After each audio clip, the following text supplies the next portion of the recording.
Welcome to Sumantra Codes, where we learn Python programming in a fun and easy way. This is episode 8 of our series, and today we are going to learn about one of the most important concepts in programming, which is control flow statements. What are control flow statements and why we use them? Control flow statements are instructions that allow you to control the order and logic of your code execution. They let you make decisions, repeat actions, or skip some part of your code based on certain conditions or events. Control flow statements are essential for creating dynamic and interactive programs that can handle different situations and input. In Python, there are three main types of control flow statements: if statement, for loop, and while loops. In this video, we'll focus on the if statement, which is the most basic and common type of control flow statement. An if statement is used to execute a block of code only if certain condition is true. The general syntax of an if statement is if condition block of code. Here, condition is an expression that evaluates to either true or false, such as a comparison or a logical operation or a Boolean value. The important thing is that the block of code is indented by 4 spaces or a tab under the if keyword, and it can contain one or more statements. The block of code will run only if the condition is true, otherwise it will be skipped. For example, suppose you have a variable called age that store your age in years. Let's say the age is 18 and you want to print a message depending on whether you are old enough to vote or not. You can use an if statement like this: if age is greater than equal to 18 : most of the Python supported editors will automatically provide a tab or a 4-space indentation. Then print you are old enough to vote. And if we run it, we'll see that it will print you are old enough to vote because the condition age greater than 18 is true. But let's say if you change the value to 16 and then we'll run it, the condition will be false and the print statement will not run. Sometimes you may want to check more than one condition and execute different blocks of code depending on which condition is true. You can use elif keyword short of else if to add more branches to an if statement. The general syntax of elif statement is if condition 1, then you'll execute block of code 1. Elif condition 2 will execute block of code 2. Elif condition 3 will execute block of code 3, and this go on. Elif condition n and will execute block of code n. The elif keyword is short for else if and it's used for adding branches to the if statement. The execution checks conditions in order and executing the block of the first true condition while ignoring others. So for example, here condition 1, 2, 3 up to condition n are expressions that evaluate to either true or false. The blocks of code 1, 2, n are indented under the respective elif keyword. The elif clauses are evaluated in order from top to bottom until one of them is true.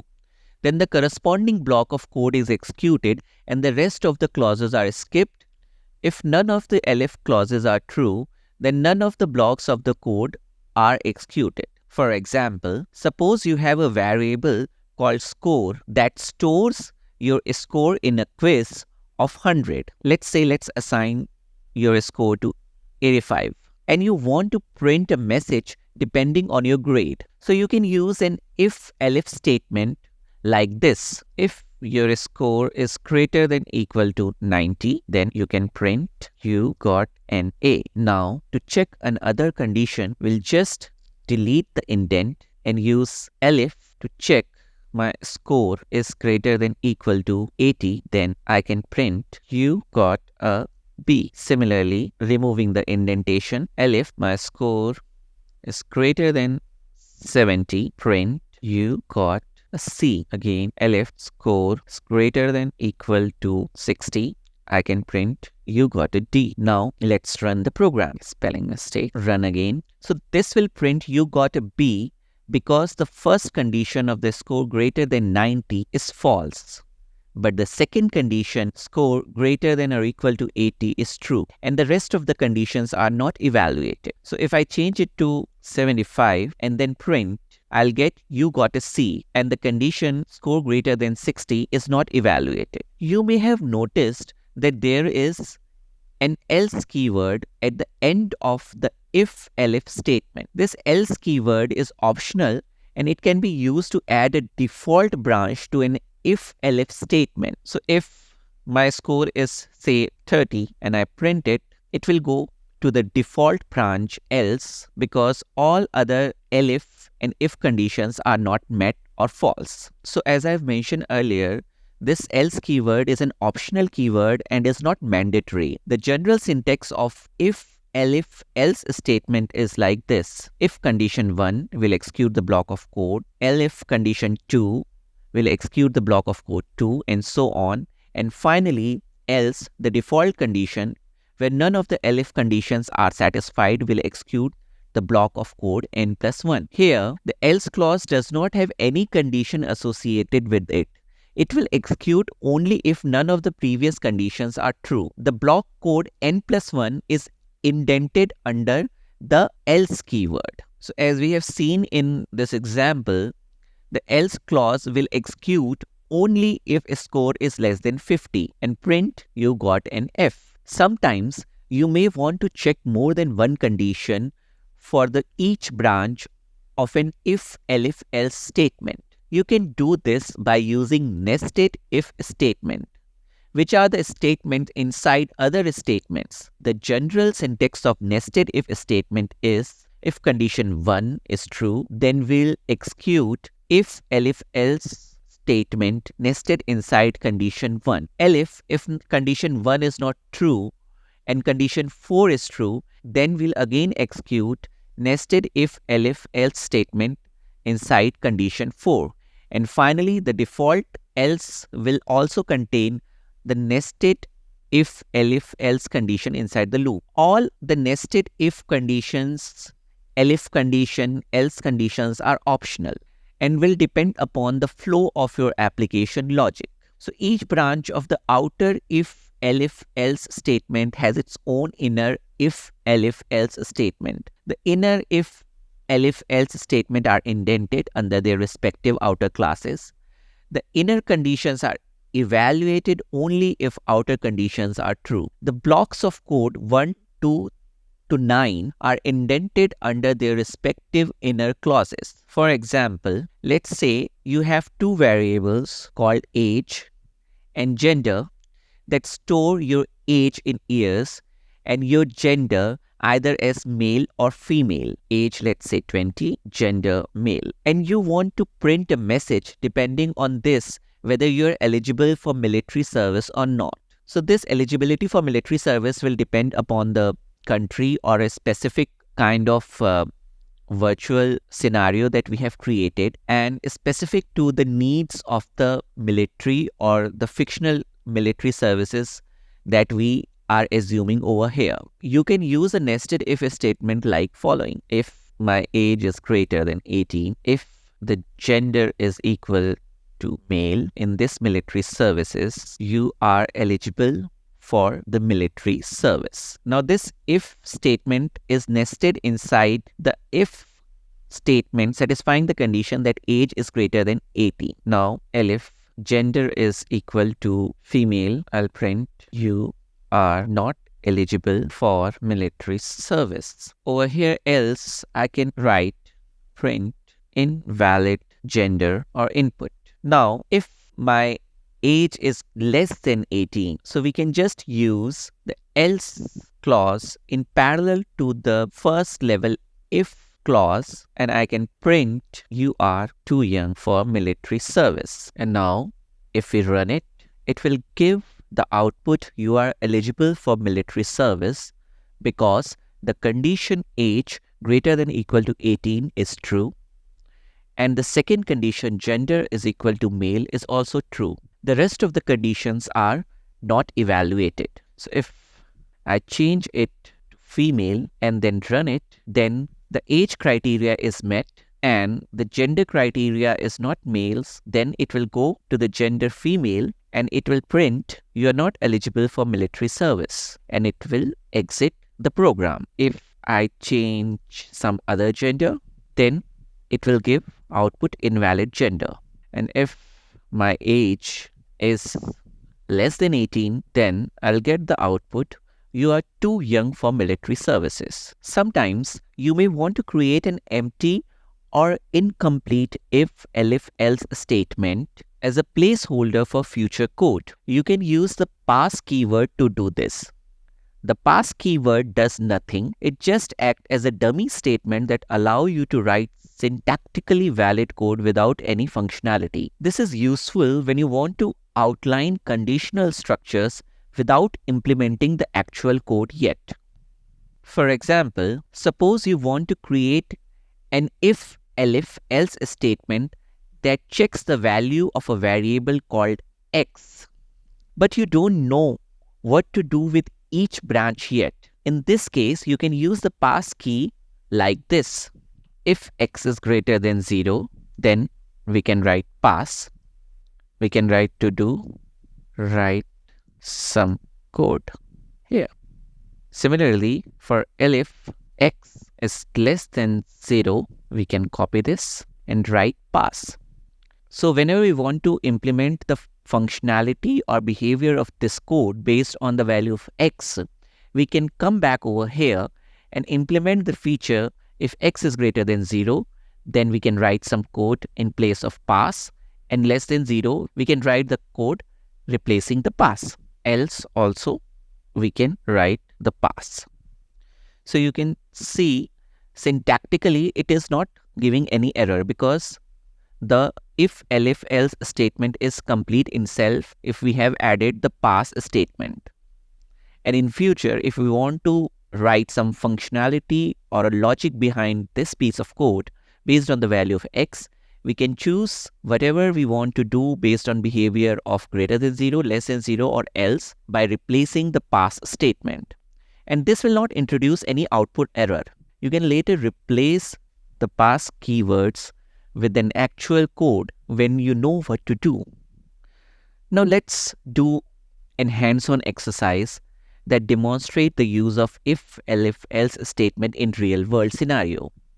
Suppose you are working on a project that involves creating a simple calculator that can perform basic arithmetic operations on two numbers. You have two variables called num1 and num2 that store the numbers entered by the user and a variable called op or op that store the operation chosen by the user, such that plus, minus, star denoting multiplication and / denoting division. Your task is to use an if elif statement to perform the appropriate calculation based on the value of op and print the result. For example, if num1 is equal to 10 and num2 is equal to 5 and op is equal to plus, then the result should be 15. Now let's write the solution. So our first step is to get the numbers and operation from the user. So we have, as mentioned in question, num1, input, enter the first number. And since it's a calculator and we will be using division operator, we have to convert it into float data type. So we'll use float function to typecast it from string to float. Similarly, we'll get the number 2 from the user. And finally, we'll ask user to enter the operation from the available list of plus, minus, multiplication and division. Now we had taken all the required input from the user. Now the next step is to use if elif else statement to perform the calculation based on the value of the string or character op. So it's simple. If op is equal to plus, our result would be num1 plus num2, which is basically add. Now we'll use elif. OP or operation is equal to minus. We'll use result num1 minus num2, which is subtract. Again, elif operation is multiplication. We'll use result num1 multiplied by num2, which is multiplication. And finally, elif op is forward slash or division. We'll have result is equal to num1 divided by num2, which is division. And else, if we receive any other kind of input which is not from the available plus, minus, star and forward slash, which means we have entered a wrong operand or an invalid operand, we can just do result assign none and mark it invalid operand. So this complete our conditional logic of implementation of a basic rudimentary calculator. Next step is to print the result or an error message. So we'll check if result is not none, which means it has performed some operation. We'll print f string, the result is result. Else we'll print invalid operand. That's it. So our program is complete. And now let's try to run it. First number 24, second number 26. Let's try plus first. The result is 50, which is correct. Run it once more to check if the flow is going to other operation or other elif conditions. So 10, 20, and the operation is minus. It's minus 10. It's correct. Then for multiplication, 10, 5, star. It's 50. It's also correct. Then the division, 24 slash. It's 5. It's also the correct. So our flow is going correctly and giving the correct output. And finally, if we try to give an invalid input, we'll get an invalid operand error. So this concludes our session for today. So we have learned the logic behind Python control flow statement. And in the next episode, we'll learn about Python loops and iteration. If you have any questions or feedback, please let me know in the comments below. Thanks for tuning into Sumanth Codes. If you found this helpful, give it a thumbs up and subscribe for more coding tutorials and tech insight. Hit the notification bell too. And let's continue this coding journey together. Stay tuned.